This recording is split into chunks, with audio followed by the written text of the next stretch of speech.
Mnangagwa ari muhomwe ya wikinero iyera ari muhomwe yechigananda.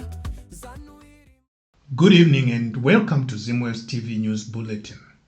Tonight, we bring you a comprehensive roundup of the top national and international stories shaping Zimbabwe and the world. From major leadership shakeups at the National Social Security Authority to the harrowing legacy of Gukurahundi brought to light on the international film stage, to Zimbabwe's own Kirsty Coventry making Olympic history in Lausanne and escalating tensions in the Middle East, where a fragile ceasefire teeters on the edge of collapse. We begin with the developments back home, where accountability and ambition continue to collide at the heart of public institutions. The National Social Security Authority, also known as the $1.2 billion gravy train, just went through its latest episode of Game of Thrones. The Minister of Public Service, Labour and Social Welfare, Edgar Moyo, finally fired the entire NASA board led by Emmanuel Fundira. This after a good old-fashioned tug-of-war over who gets to crown the next pension kingpin. Fundira, tourism guru by day, corporate warlord by night, wanted to sneak his own preferred stooge into the top seat just so he could revive a shady, botched US $10 million software deal with a company called 23rd Century Systems. Yes, in Zimbabwe, the 23rd century comes early and with missing funds. But Moyo had other plans, possibly his own guy, and so he axed them all. The whole board from Majuri Chinyemba to Beatrice Ncube, poof, gone, and for once we approve. If they were fighting over who gets to run the corruption factory, they all deserve the boot. And then, plot twist, in walks Dr. Charles Shava, a man who somehow survived the same house of knives, recently cleared of fraud charges involving a suspicious 12 million Zim dollar doctor allowance payout. Shava waltzed into the CEO post with a freshly polished halo. And wouldn't you know it? His appointment was being blocked by Fundira too. Because in Zimbabwe, qualifications and clean hands are a threat.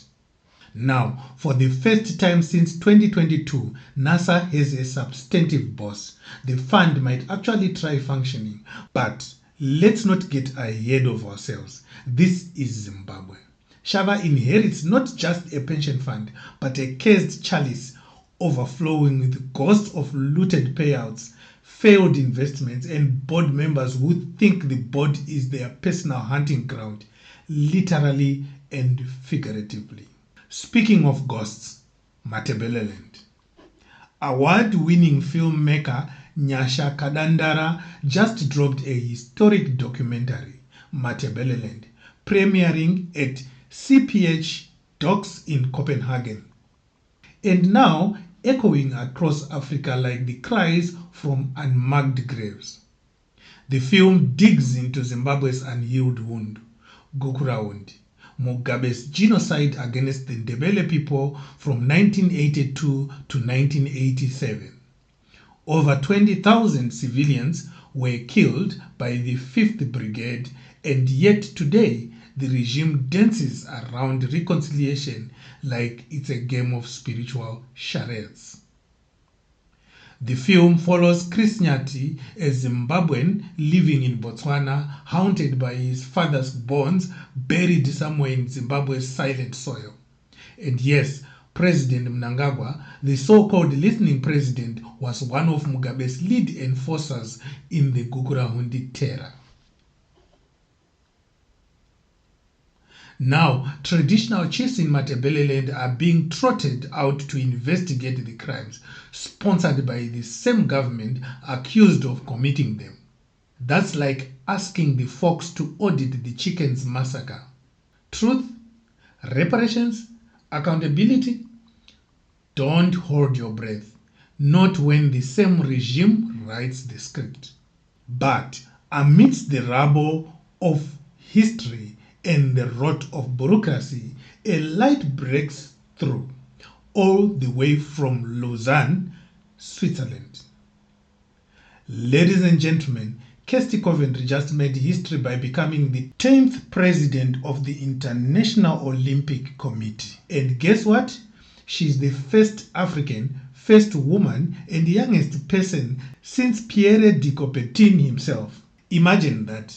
In Zimbabwe, she couldn't run a working sports ministry. But now we have her running the whole Olympic movement.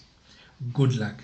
Veteran journalist Tommy Sitole, who has followed her since the days she mopped up medals in Athens and Beijing, described the moment as full circle. Coventry, with her 26 African Games medals and record-breaking Olympic performance, has always been more than just a swimmer. She's been a symbol of excellence, leadership, and grace, a rare sight in Zimbabwean public service. However, the moment she became a minister of ZANU-PF, she became one of the worst sports ministers Zimbabwe has ever had. But to her credit, while Mugabe and Mnangagwa ran the country into spiritual and economic ruin, Kirsty quietly led, listened, and rebuilt, not with slogans, but with substance. Now she's poised to tackle global sporting politics, corruption, and Olympic reform. Let's just hope she avoids Zimbabwean advisors, or she will find herself explaining where US $10 million in swimming pool chemicals went. And finally, to the Middle East, where it's raining missiles and bad decisions. The Iran-Israel conflict has turned into an unhinged fireworks display, and just when it looked like we were headed into full-circle regional war, guess who jumps in? Donald J. Trump. Yes, the guy who tried to nuke hurricanes has now magically declared a ceasefire between Iran and Israel. According to him, talks with Bibi Netanyahu and unnamed Iranian officials with Qatar as middlemen have brought us to the brink of peace. Only problem, no one else agrees. Iran says there is no deal yet. Israel is busy launching more airstrikes on Tehran, and the US is still reeling from Iran's missile attack on its largest base in the Middle East. Trump called the Iranian assault a dumb squid. That's right, not a dumb squib, a squid. Welcome to geopolitics Zimwaves style. As of tonight, missiles are flying, egos are still inflated, and diplomacy is still mostly tweets and airstrikes. But hey, if Trump can land a peace deal between two nuclear rivals, maybe Mnangagwa can finally fix Zupco. Okay, maybe not. And that's how the world bends. One boardroom scandal, unacknowledged genocide, Olympic miracle, and Trump tweet at a time.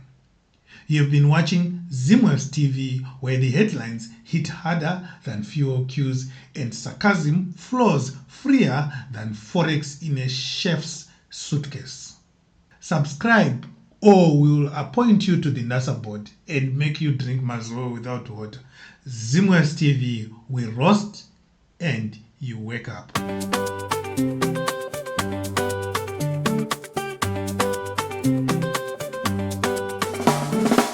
Mnangagwa ari muhomwe ya wikinero, Iyera ari muhomwe ye Chigananda, ZANU iri muhomwe makuda kwashe, Hona iri muhomwe ye Zvigananda. Unoitonga seiko nyika ii, iwe uri homwe ye Goronyera.